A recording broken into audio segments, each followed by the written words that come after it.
Hey Brendan, it's Yoni here. I'm running a bit of a weird thing this week because I'm leaving feedback in video form for people just because I'm way behind on comments and I'm really bad at typing. It takes me ages to leave comments for everybody. So somebody just told me that, well, why don't you just, record yourself doing the comments and maybe that way you can leave a few more. So I'm giving this a shot out to see how it works. Hopefully it'll be useful. So yeah, I'm just looked at your assignment last week. Really cool. Lots of personality there with your little Stewie builder. And yeah, love, little tricks.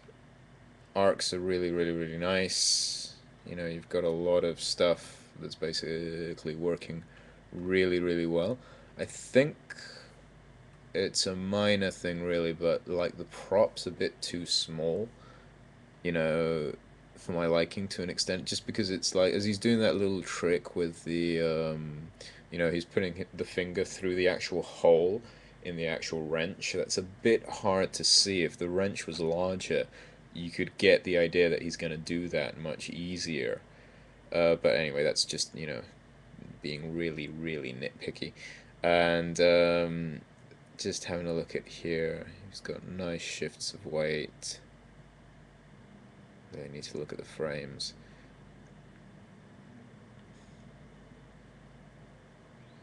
Yeah. I like the way how, it actually spins. It slows down at the top, speeds up, slows down. But just when he throws it up, I think you could exaggerate that movement there with the hand just a little bit more. So the hand's currently doing just some very tiny, circles like that.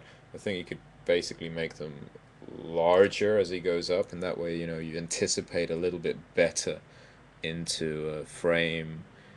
Let's have a look. Tiny numbers in the corner, 56.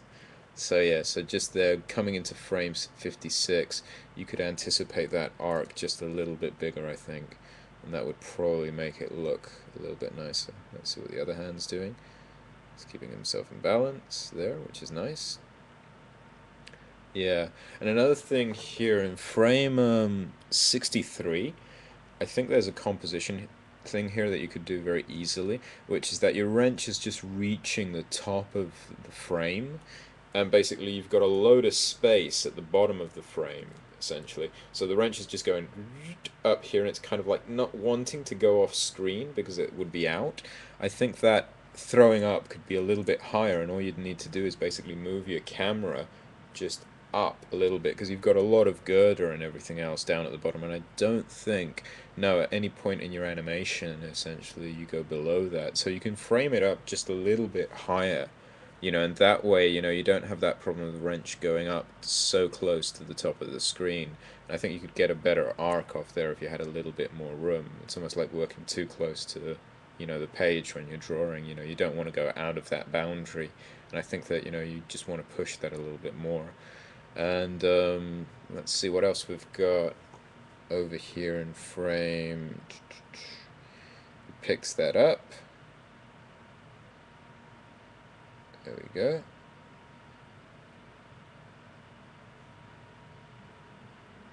I think possibly you could delay this part here in frame 69.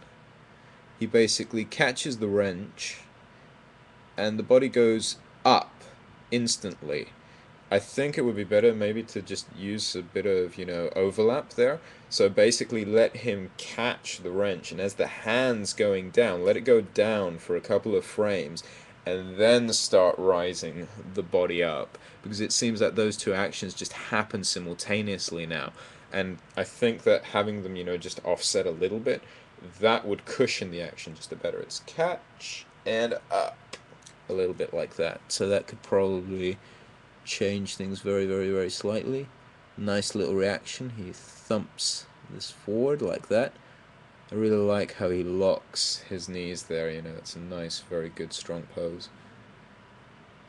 And then, bit of a weird angle here. I mean, frame 99, the wrench is almost kind of like pointing towards us like that, almost at an angle like that, except inverted because my camera is doing the thing the other way around.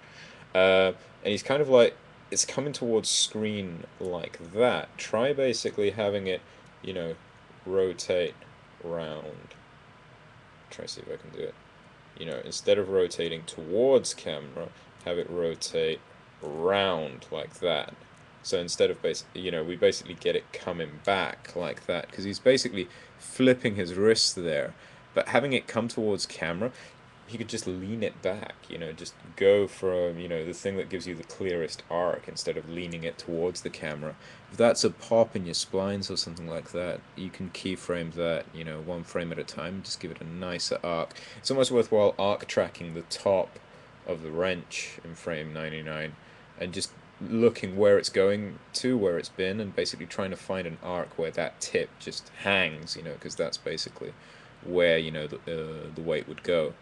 And then that swing down, I think that he lets go in frame 120.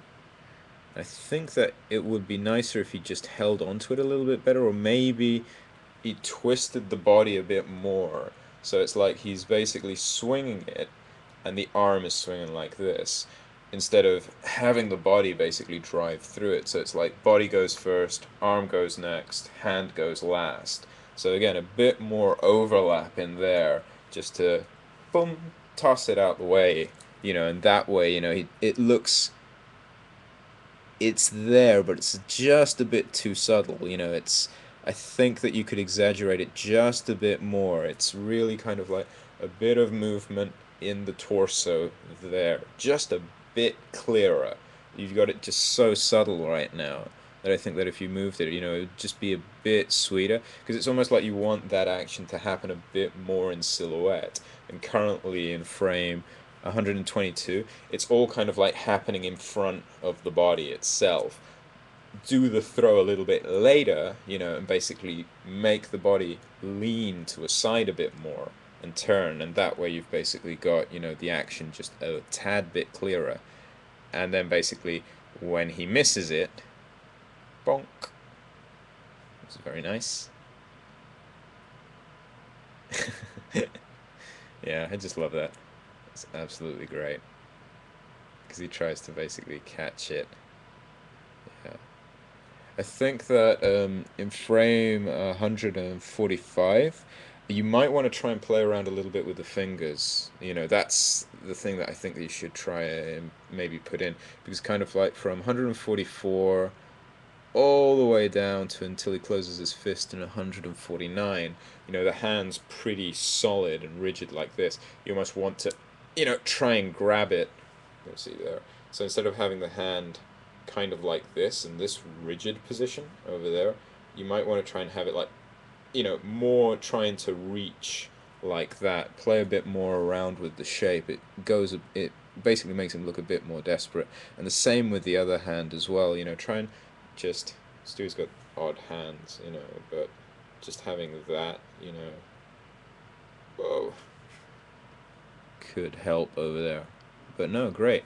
Anyway, loads of stuff about last week's work. It's way too late to do anything like that, but maybe when you're polishing in week 11 or something like that, that might come in handy if you want to have a look at those little things. Tiny details all the way through. The animation's great. Portal gun. Haven't seen anybody do this, but this will definitely be fun. Portal's a great game. Sketches are nice. I like your reference. Portal's normally a two-handed gun. That's the only thing I do see. Not that it really matters at all, because the gun could be, anything. I think that you've got a small little prop. Yeah, it looks kind of like a little space laser type gun there. The interesting thing about this, I think, would be especially kind of like the attitude and going into the portals itself, because he does kind of like seem to be thinking about it, in your reference.